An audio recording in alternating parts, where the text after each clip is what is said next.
this is such a conflict of interest for me because on one hand, I'm like, so sick, so based, don't join the military. But like, they shouldn't be allowed to not do it, even though I'm like, hell yeah. Like, if you said, hey, anybody named Reginald no longer allowed to be in the military, I'd be like, sir, that is uncalled for. I will not push back, though. And like, it's obviously a different thing for the people who are already there. They've been building up pensions. They've been building up VA benefits. Like, what happens to all these things if you're 5, 6, 10 years into your career and now it's like, never mind. And it's like, no, that's not never mind, Well, and it also it goes a step further, right? Because it effectively asks the question, who is allowed to serve America and in what capacity, right? And especially this idea that, I don't think they have any real plans of how the pensions will be handled. You sort of look into, well, right now the policy is that only people that they believe to be mentally well are allowed to serve, right? Which on its face, you go, yeah, of course, because me and you don't think of being trans as a mental illness. But if they can expand the definition to whatever they want, then why wouldn't other members of the LGBTQIA community be next? And after that, why wouldn't race be next? These people are not doing these things to make America safer. They are doing things to win political points back to their constituents, all right? And if their constituents are racist, if they are sexist, if they are homophobic, these things are going to be next. And it is especially when you say that they're not doing this to make America safe, they're doing it to win political points. What's also, look, I don't agree with the political points they're trying to make anyway, so it's frustrating no matter what. But like additionally frustrating is that they're trying to win political points that contradict each other. Yes. Like their whole statement right now is we have to increase the lethality of the U.S. military, as if the lethality of the U.S. military has ever been an issue.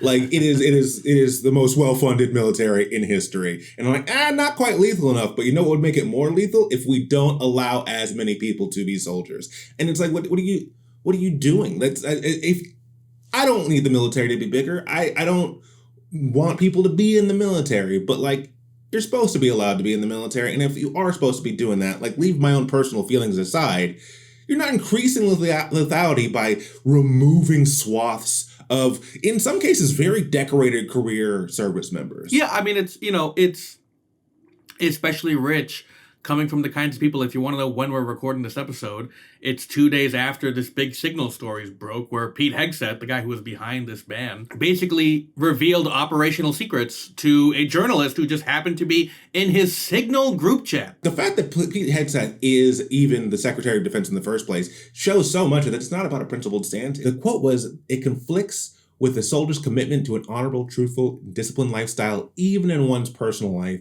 And truly, it cannot be overstated that Pete Hegseth was appointed to be the Secretary of Defense, the head of this organization, when he has so many allegations against him for various things. And all of them are things that are not honorable or disciplined. He has multiple instances of sexual assault levied against him. Two instances in one night that happened in 2017 that I'm just going to talk about because they seem pretty damning, even though he wasn't officially charged for them. The accuser said that they were in a room in a hotel and he took her phone and blocked the door, and that she believed she was drugged. Also, the accuser subsequently went to the hospital to get a rape kit taken, which is what you would expect from a person who's not just making it up months later to ruin a man's reputation in the Me Too era as an opportunistic opportunity. Ultimately, there was a settlement for that case where the settlement was for $50,000 and required her to sign an NDA, which is not, look, we don't know what happened. That is not indicative of a man who has no culpability in that instance. And things can be blurry, but like, why are we giving this man the benefit of the doubt when his own mother doesn't give him the benefit of the doubt? And there's an old email that surfaced right before he was appointed where she said, Pete, I quote, "You are an abuser of women. That is an ugly truth, and I have no respect for any man that belittles, lies, cheats, and sleeps around and uses women for his own power and ego.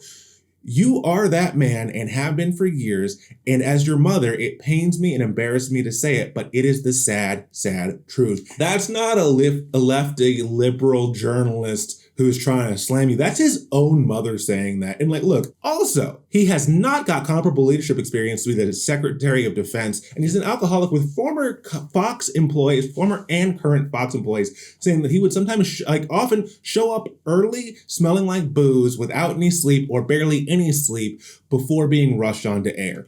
He also was at the head of the Vets for Freedom organization. When he was leading that, he ended up accruing hundreds of thousands of dollars of unpaid bills, which led to an internal investigation or internal campaign, to have him ousted. And then he was eventually removed from his leadership position. None of this is indicative of a person who is honorable and disciplined. And you're going to say that these decorated career service members who happen to be trans are somehow less disciplined than this person who is a walking embodiment of a fail son. Yeah, that's all I have to say on him. but it's an important point to make, because I think over and over again, I don't think normally we would try to levy this level of scrutiny onto any one government employee. But the point is that this is what they are trying to do to people who don't have a lot of power. It's important, and it is now suddenly relevant how the people who do have power are so much worse than the people they seek to demonize. Yeah, and I think it's also one reason that we typically wouldn't put so much scrutiny on one individual person, because it's not about the person, it's about the overall movement. And ultimately, whenever we say, well, this is all flawed because of what Pete Hegseth did, it reduces the argument to, well, if Pete Hegseth were gone, it would change anything about the situation, and it wouldn't. This is just an example of this same administration in a very, very, very close time frame, who they deem as dignified, honorable, and disciplined, and who they deem as ill people to be discarded. Well, which also is not how we're supposed to deal with ill people. One of the most insidious accusations people have against trans people is that they are dangerous to be around women, right? And that's why all these insane bathroom bills get. But you know who's dangerous to be around women? Pete Hegseth. So the idea that we have to pretend that someone who had actual allegations is somehow less dangerous than people with no allegations and a ton of military medals is insane. Especially, I mean, you know, the sort of liberal political arguments against this, which I think used to be quite conservative, if you'd argue me, is just that it's like, at the end of the day, transgender troops seek nothing more than the opportunity to continue dedicating their lives to defending the nation.